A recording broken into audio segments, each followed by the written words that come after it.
Natunto ng mga pulis ang 37 anyos na babaeng wanted sa mga kasong 2 counts of qualified theft matapos magnakaw ng 16 million pesos sa bangkong pinagtatrabahuan noong 2020.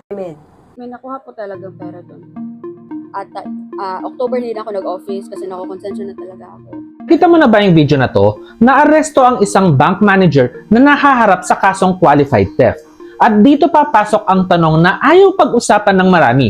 Paano mo kinokontrol ang temptation kapag araw-araw mong binibilang ang perang hindi naman sa'yo? Hindi nagsisimula ang pagnanakaw sa milyon. Nagsisimula yan sa maliit na justification. Ibabalik ko rin.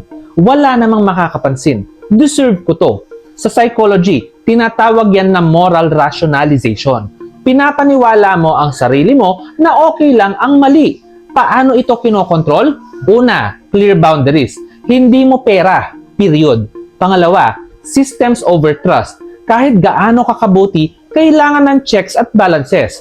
Pangatlo, values over pressure. Ang lifestyle na hindi tugma sa sahod, doon nagsisimula yung tukso.